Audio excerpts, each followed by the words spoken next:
Welcome tonight to the Light of Truth radio broadcast with Michael Boldea. All right, and I guess that's what they call a cold open. No music, no spiffy one-liners, just us. It's good to be back. We missed the Thanksgiving Day program, and I think rightfully so, because who would have listened on Thanksgiving? That aside, I do hope that you had a pleasant and productive Thanksgiving. I pray that you took the time to assess all the things that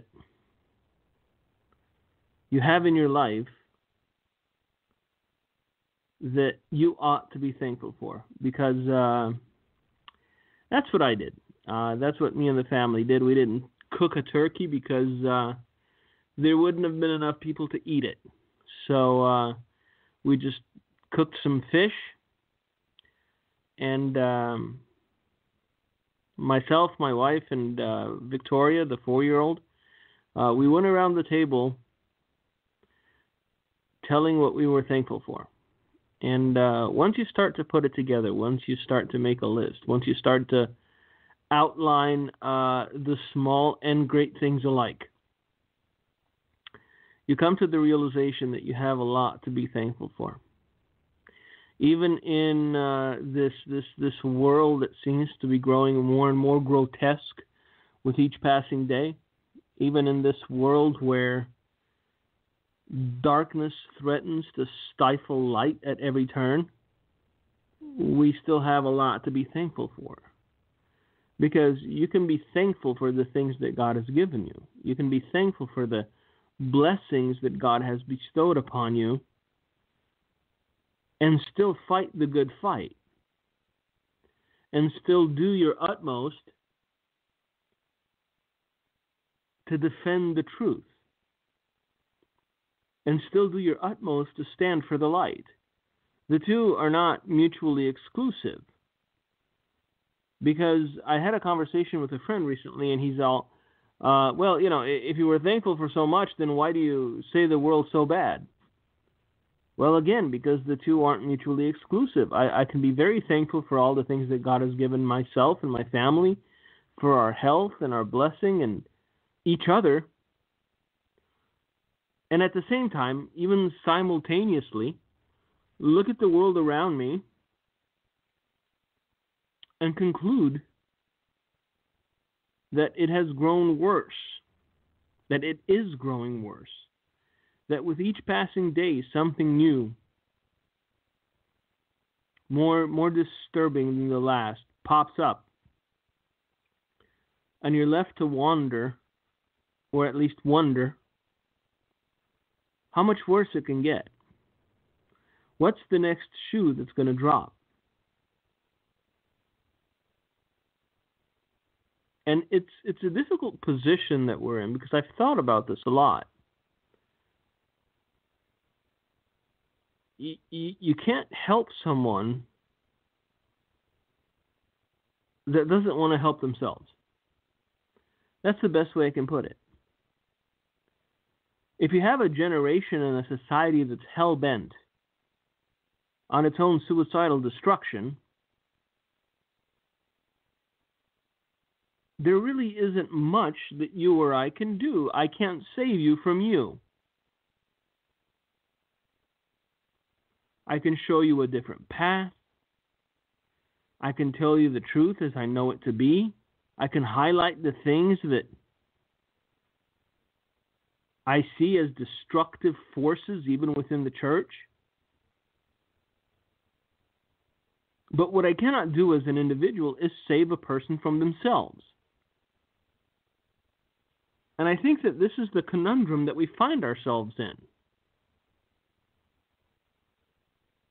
We look at people almost gleefully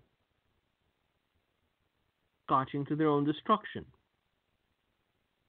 We look at people almost gleefully sprinting towards the precipice. And you do your best to cry out. You do your best to point to the nothingness that's ahead of them, to the precipice, the giant hole in the ground. Scream at them at the top of your lungs. Hey, slow down, turn around. You're about to leap into nothingness. And rather than pay any mind, rather than heed, rather than listen, the only visible reaction that they actually heard what you said is that they speed their pace.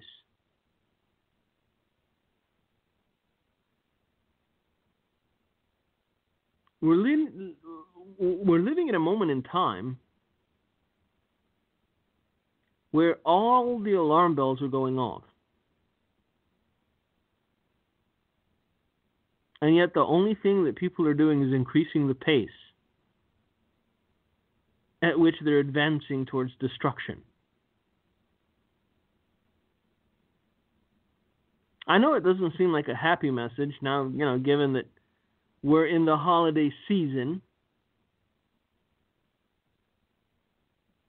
But it is nevertheless a necessary one. Because we're very short-sighted as a species. And I'm talking about Christian and unchristian alike. I'm talking about saved and unsaved alike. As long as we have what we want in the moment,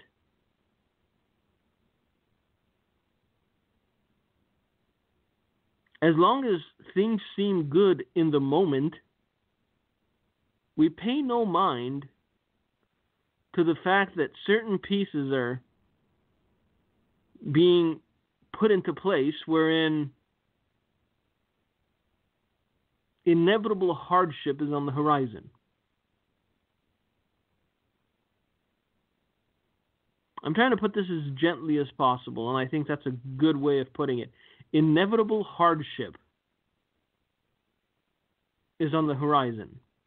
It doesn't matter what area you're looking at. The warning signs are there. Even with record unemployment and increased wages, people are still outspending themselves. If they earn $1, they'll spend $2. If they earn $2, they'll spend $5.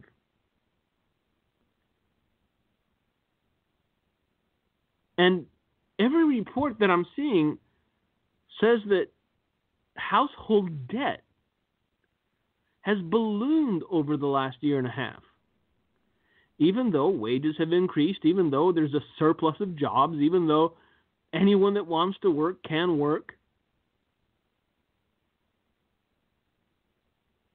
Because we're seeing an entire generation that has a singular pursuit. And that singular pursuit is to keep up with the Joneses.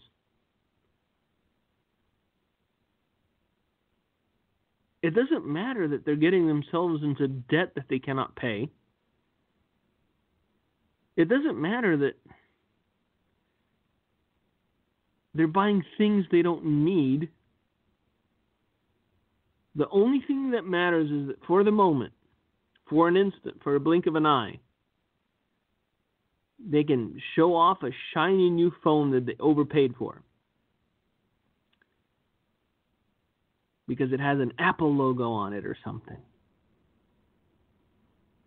Now, if we pull back a little bit and we look at the global situation,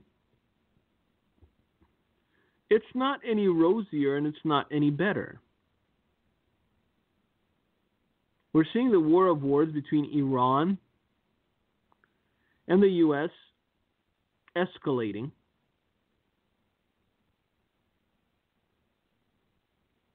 And the most recent thing that jumped out at me as I was scanning the news was the fact that Russia saw fit to attack some Ukrainian ships and even take them hostage, basically. Now, the Ukrainians have already declared martial law. And Donald Trump has chosen to cancel his meeting with Putin over this attack on the Ukrainian ships. Now, those of you that have been listening to the program for some time know that I've told you the Russians will bid their time. They will be patient. They will wait in the weeds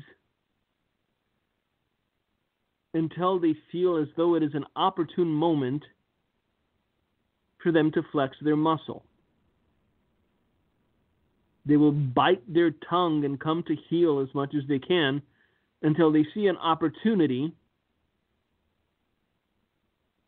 to take advantage of the global chaos, to take advantage of the uncertainty covering the world like a blanket, and commence with making moves. Now, I think they've seen their opportune moment. It's interesting to me that they waited to have a skirmish with the Ukrainians until after the midterm elections of the U.S. I think seeing that the Democrats took the House has emboldened the Russians, because they know that much of the time of this administration will be spent for the next 2 years at least trying to fend off the mosquitoes and the barrage of idiocy that will be leveled at them. I think Russia has also taken into account the fact that there is friction within the European Union. British is exiting, as we all know. Apparently, they're willing to pay large sums of money in order to be granted this divorce. Germany has been overtaken by a slow invasion that we're trying to prevent on our shores. There is no European nation at this juncture, right now, as we talk, as we sit, on November the 29th, 2018, there is no European nation that can stand up to the Russians. That's a fact. I don't care how you slice it. I don't care how you dice it. There is no European nation at this juncture, at this time, stand up to the Russians, effectively at least. The Italians are bogged down by the same problems the Germans are. The French are burning down their own country because Macron decided it was within the French people's best interest to raise their gas tax so they start buying electric cars, or riding the bus, or walking more, or getting those fruity bikes with the basket on the front and putting a baguette in the basket. So the people were so incensed at what Monsieur Macron attempted to do, which is tax them more, of course, that they started burning things. The French are rioting, so we'll see how that plays out. But they did elect him. See, this is the problem with falling for people that are just a little bit too polished and a little bit too shiny and a little bit, how shall we say, too perfect. You vote for them hoping that it's not a facade. It is the same thing that America did with Barack Hussein Obama. And even though the bloom was off the rose after the first 4 years, they still voted him in for a second term. So I'm not one to have much empathy for the people of France and for their issues with the taxes on their gasoline, because they did it themselves. When you vote people into power, you give them authority over the way that the nation works, goes, the direction in which it flows.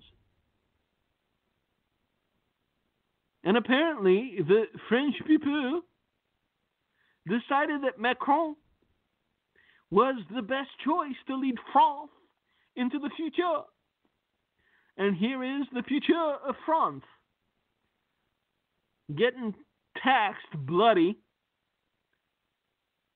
in order to compel people to no longer drive gasoline-powered cars. And if you are looking at France today and going, oh, these foolish French, believe me, it's coming here too. Because I have been looking disgustedly at the crop of new recruits that have joined the House and Senate. And believe you me, these are not mild-mannered, even-tempered folk. These are zealots by any stretch of the imagination.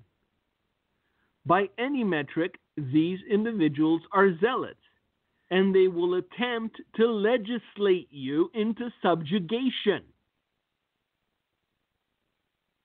And I will have as much empathy for you as I do for the people of France, because elections have consequences.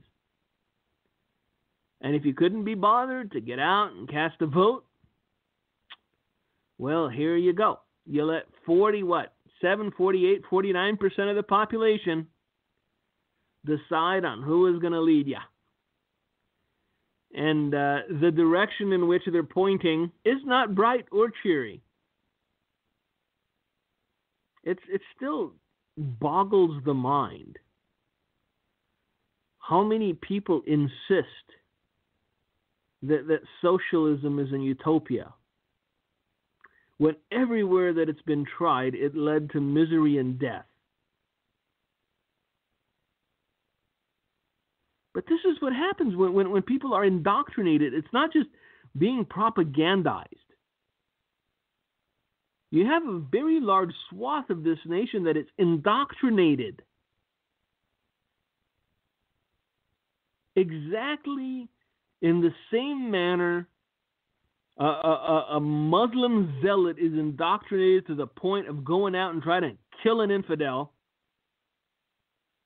These people are indoctrinated into believing that socialism is the grand experiment of our time. It is the utopia for which we yearn. And nothing you can say and no facts you can point to will dissuade these people from continue to press for this system of governance that is a failure on its face. And the more disjointed and the more discombobulated and the more divided America is, the more of a license the Russians will see to press their advantage, to do their utmost in achieving their desired goal. We've discussed this in the past, but it warrants repeating. Vladimir Putin has made it very clear that his ultimate desire and goal, Russia, as glorious as it once was when it was known as the USSR. It's as simple as that. And so if you think that you can make that kind of omelet without breaking a few dozen eggs, you're out of your mind. And again, is no European country that at this juncture, at this point, has either the resources, the wherewithal, or even the backbone to stand up to the Russians. Understand this. If the Russians decide to march on Europe, the only thing that the Europeans will do is show the whites of their bellies. They will surrender day one. And you know what? Chances are better than good that they're going to try to appeal to the Americans again. Oh, monsieur, come save us. But yeah, I'm sorry. We did that once already. We can't save you from yourself. So I think that we're at a very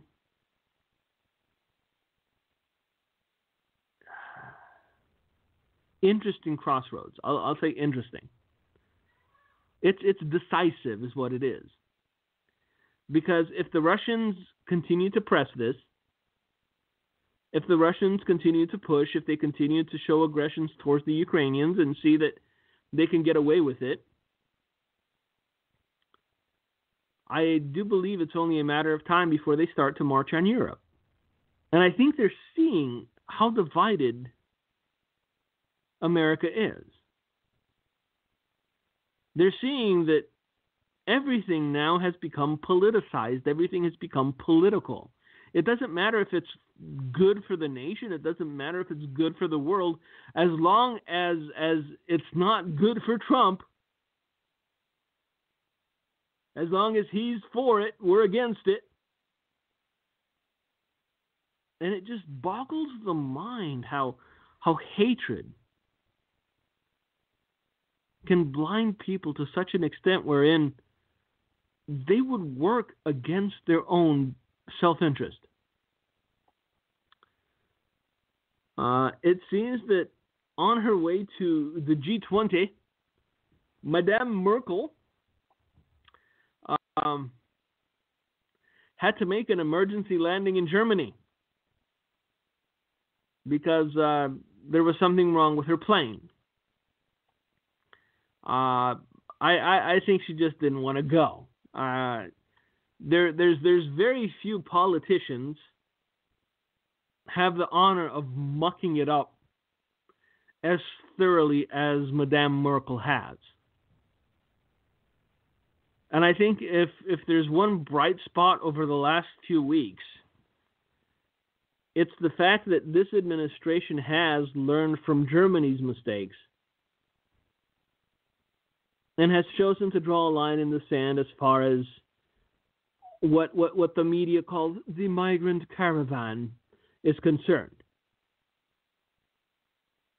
Because these people were foaming and frothing at the mouth about having to let them in, let them in, let them in. How many? Doesn't matter. Let them in. Is there a number you have in mind? Nope. Let them in. 10,000, 100,000, 5 million, 15 million? Doesn't matter. Let them in. But why? It's illegal. It doesn't matter. Let them in. And through this all, because this was a well-coordinated just barrage. It was such a constant attack. I stopped watching the news for 2 whole weeks. I couldn't stomach it anymore. Everything from pictures of women and children to if they could somehow get someone to shed blood live on camera, it would have made their day. And still this administration had the wherewithal to say no. You can't force your way into a sovereign country. You have to apply like everybody else. Because if they would have let these 1,000, 15,000, how many they are in, guess what would be happening next week? Another 20,000 would have shown up, and the week after, another 15, 20, 50, 30, 40. Because it's never ending. It will never stop. And, you know, I don't want to point out the obvious, because I think the obvious has been pointed out once or twice before. But when you saw pictures of this so-called caravan, it seemed kind of odd that most of them were young men of fighting age carrying their own nation's flags. These are people who weren't waving the American flag, they were burning it.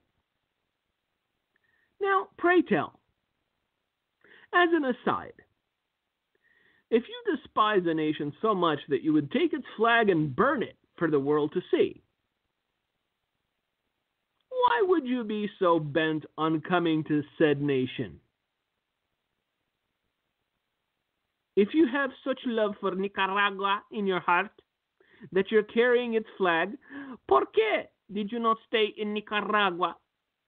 These are very important questions that Jorge Ramos and the other blowhards at CNN and MSNBC seem not to want to ask. If you have such an affinity for Guatemala, if you have such an affinity for Mexico, if you have such an affinity for Venezuela and Nicaragua, why did you not stay there? Why are you trekking and marching to the borders of America if it's so hateful? If you despise it to such an extent that you're burning its flag, why would you want to come to this country? Now, these people were interviewed time and again, and most of them were honest. They were coming, surprised, for the economic benefits. They were coming to work.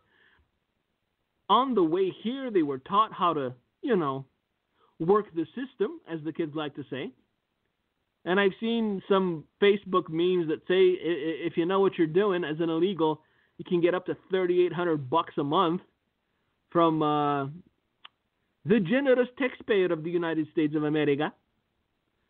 So there's no reason for these people not to want to come here. But see, there's a difference between an immigrant who applies to come to this nation in the hope of being welcomed, assimilating and integrating themselves, and becoming American, and those who are marching on America's borders, all the while burning its flag. If you can't see that difference, maybe you should take another look. Because there is a marked difference between those who come here legally, hoping to assimilate and make a better life for themselves and their children, and those who bum rush a border or sneak in,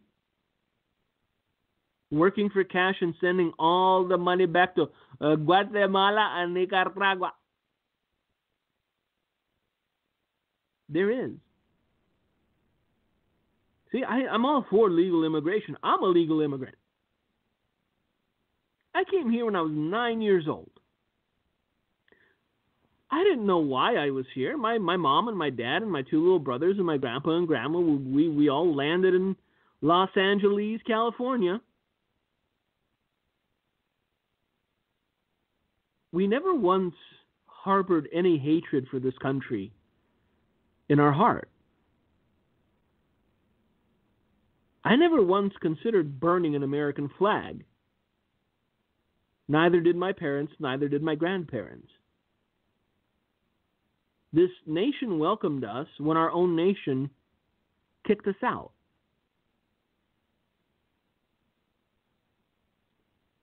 And because it was so welcoming, my entire family has a deep love and fondness for this nation. Why do you think we keep doing what we're doing? Why do you think we keep preaching repentance, hoping that repentance would be forthcoming? Because a lot of people have taken to saying, well, the message is judgment. You must really hate America. No. God hates sin.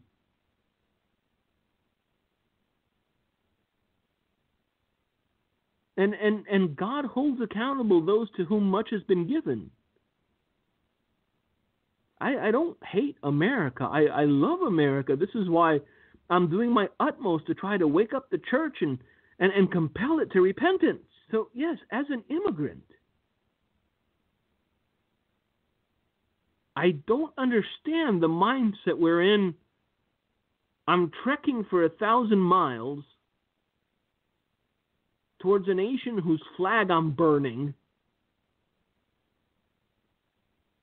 hoping to force myself in. It just doesn't make sense.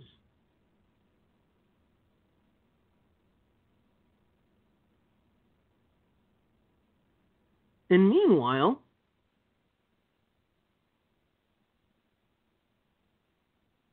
having every reason to be thankful for, having a plethora of reasons to be thankful for. The news of the day is that suicides are at a 50-year peak, and overdoses have reached a record high. Can you imagine that? Overdoses and suicides are peaking.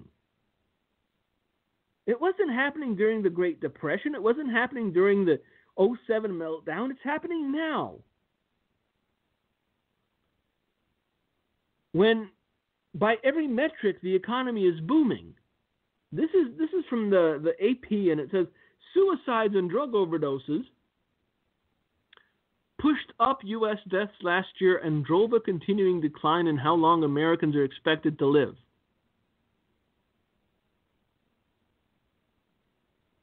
I'm going to read this and then point out the obvious. This is the fruit of godlessness. When you have no God, you have no peace. When you have no peace, you resort to things that dull you, that numb you.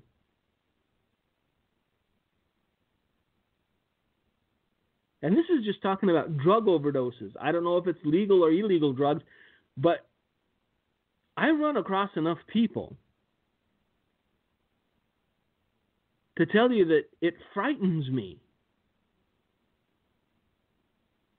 how many, even believers, are on some prescription drug that alters their mood. Because apparently nobody wants to feel anymore.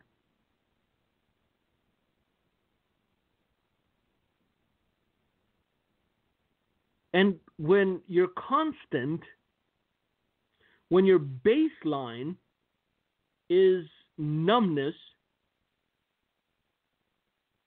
when you're apathetic about everything and nothing gives you joy because you're self-medicating, trying to avoid pain,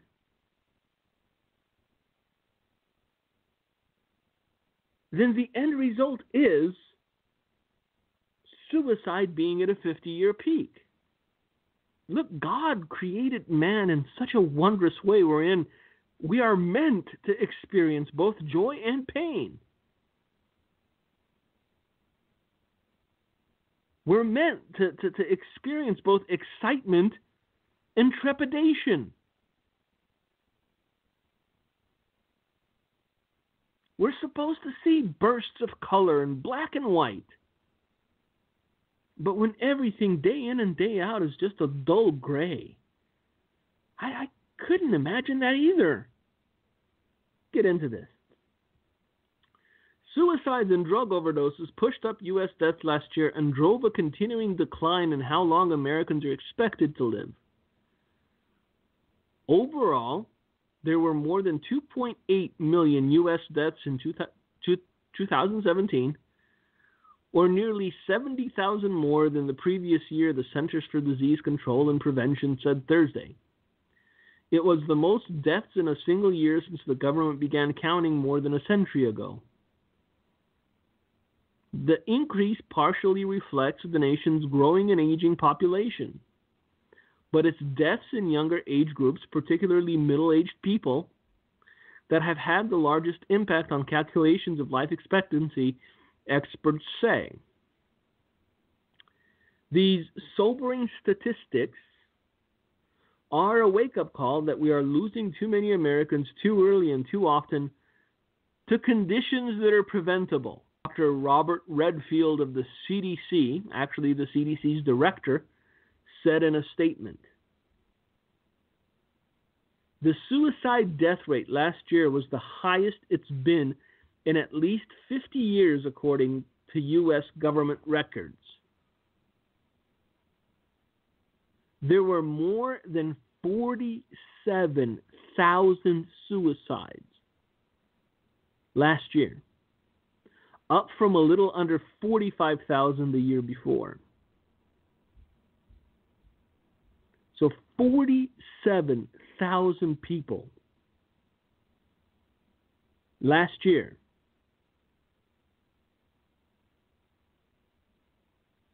Didn't think a sunrise wondrous enough to want to see one more. 47,000 people last year just in America were so void of any hope.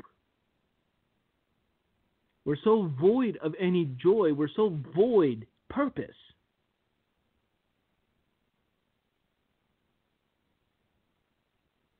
That they would rather end it all.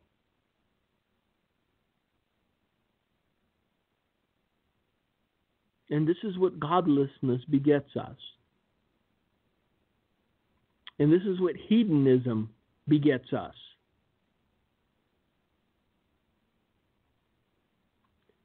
For decades, U.S. life expectancy was on the upswing, rising a few months nearly every year. Now it's trending the other way.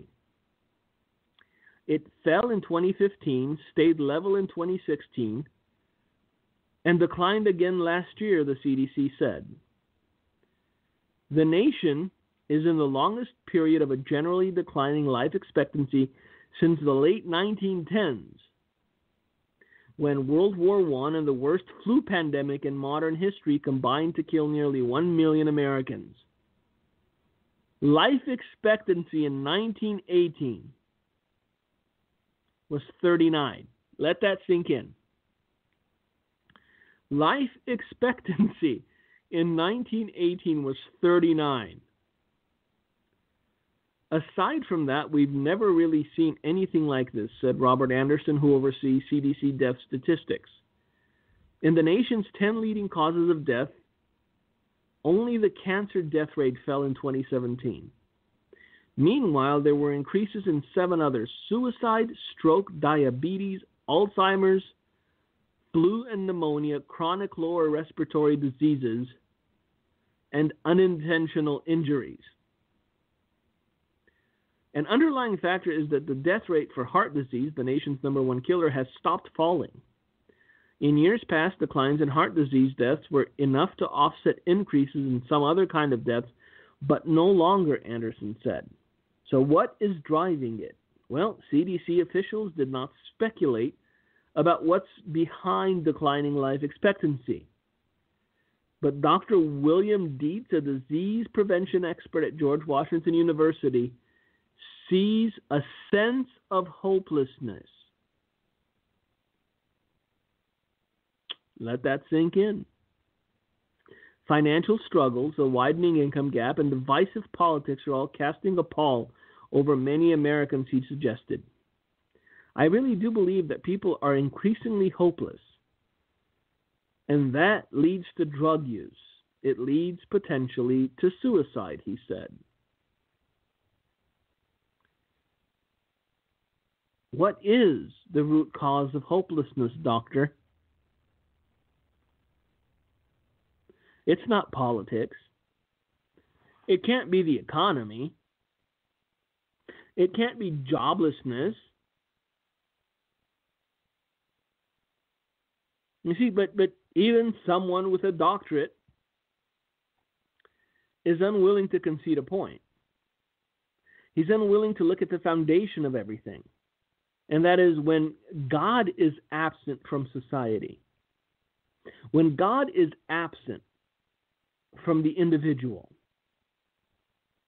that is the perfect breeding ground for hopelessness. If God is present in a life, though one might struggle, though one might have difficulties, though one might have hard times, though one might have setbacks, they still have God. And God gives them peace, and God gives them joy. And God gives them hope. So if the pandemic is hopelessness, the cause of the pandemic is godlessness.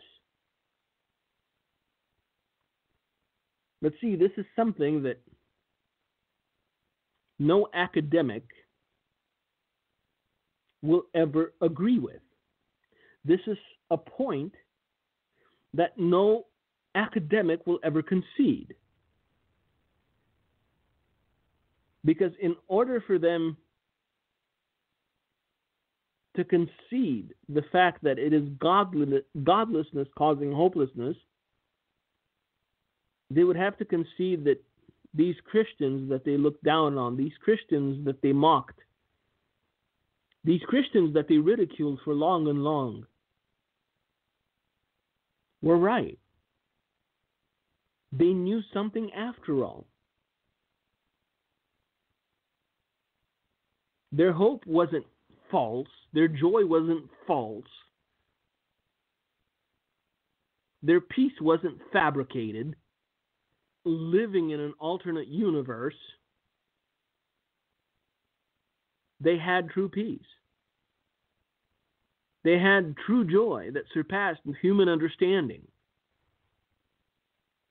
They had true hope.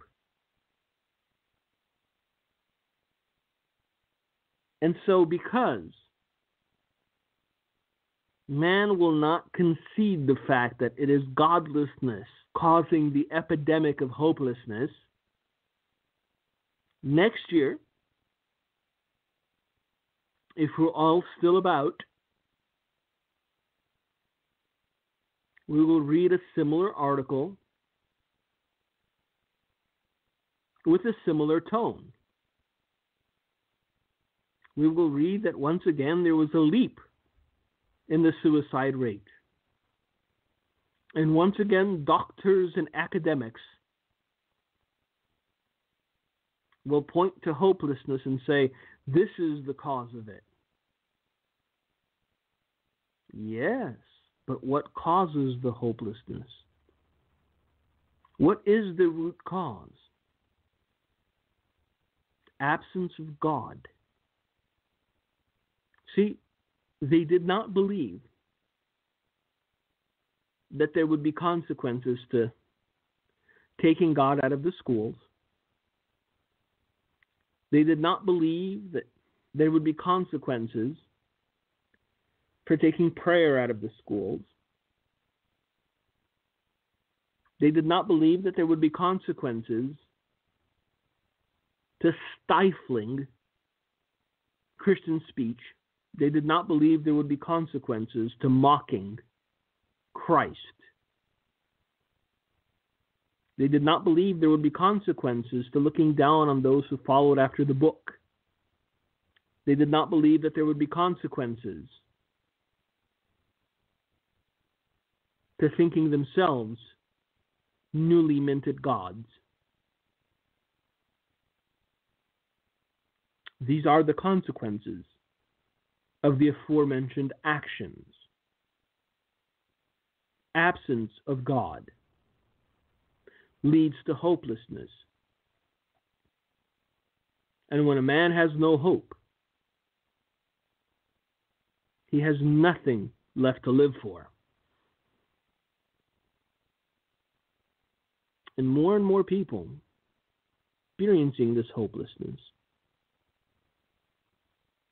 And they're trying to medicate themselves out of it. They're trying to drink themselves out of it. They're trying to drug themselves out of it. And still, it is present. It is there, perhaps numbed for a minute, perhaps numbed for a while, but it's still there. And once you sober up or once you run out of pills,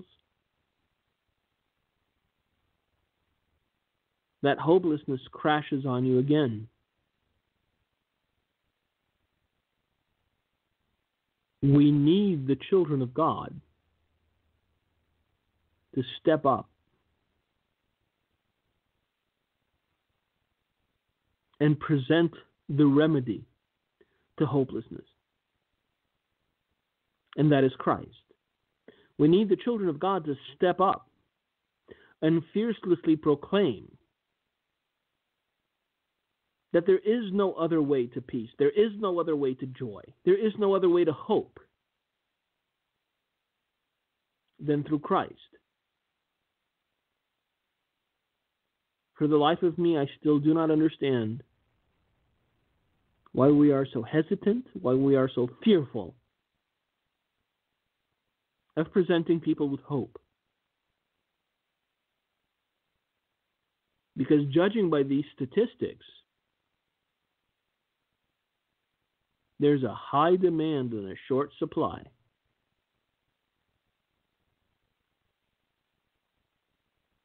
Everyone's looking for hope somewhere. Either the bottom of a bottle or the bottom of a pill box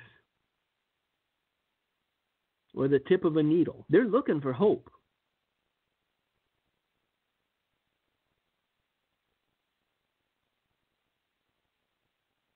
And God has hope to give. Not a fleeting hope.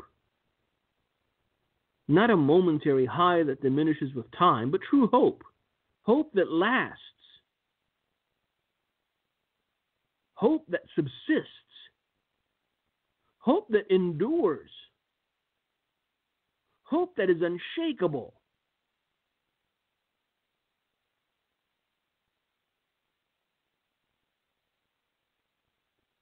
Think of it this way. Imagine suddenly there was a pandemic worldwide. Mortality rate 100%.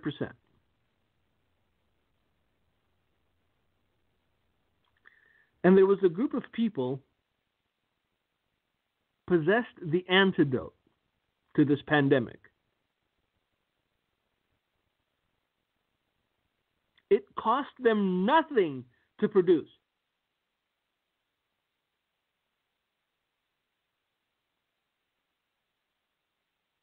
And yet, rather than shout it from the rooftops that they have the antidote, that they have a way wherein people can stay alive,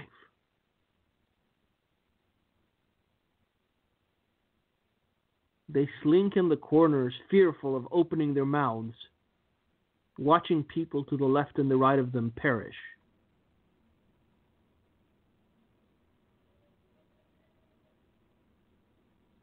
It may be a bit over-dramatized, but this is what is happening.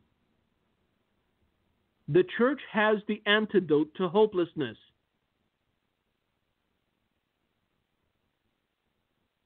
But we're too timid and fearful to tell those who are dying of it that, hey, here it is. Taste and see that the Lord is good.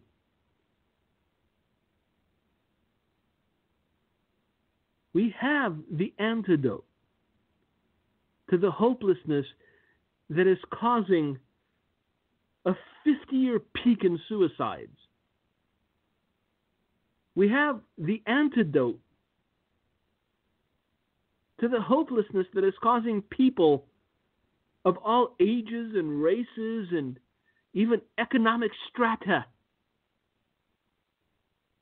to overdose on drugs.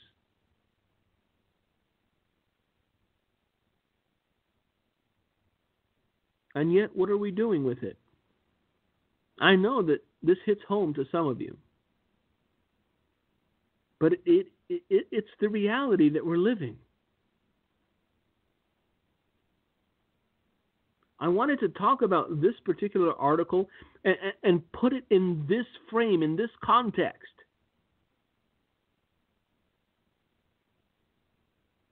So that we would understand when we speak about the sin of omission,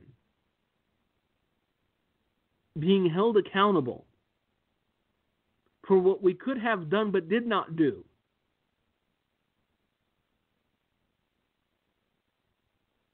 It's within this context.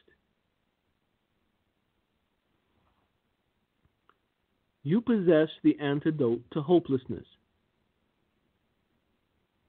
Hopelessness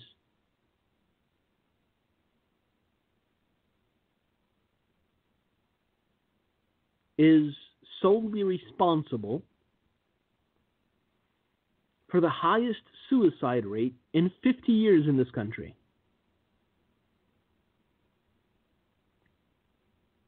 Why wouldn't you want to do everything in your power to make sure that you told everyone that you could that there is a remedy, that there is a way for them to be freed, that there is a way for them to have peace, that there is a way for them to have hope?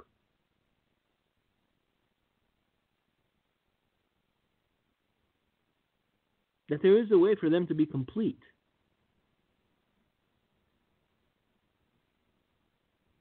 That there is a way for them to see the world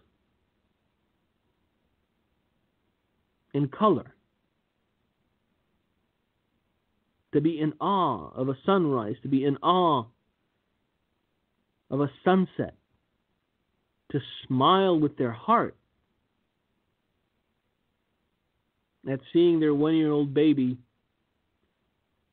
trying to make sense of snowfall for the first time.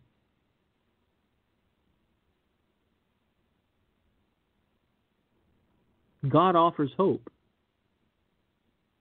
God is hope. Give God to those who are perishing. Give God to those who are hopeless.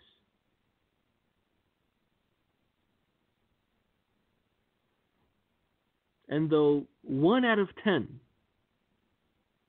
will listen to your words, you manage to save a life. And anytime you manage to save a life, it's a good day. Thank you for joining us. Lord willing, we will be back with you again next week. But yeah, this was on my heart, and I needed to share with you. So there you go. Make of it what you will. God bless you. God keep you. Gino, it's all yours. Hey, thank you, Mike.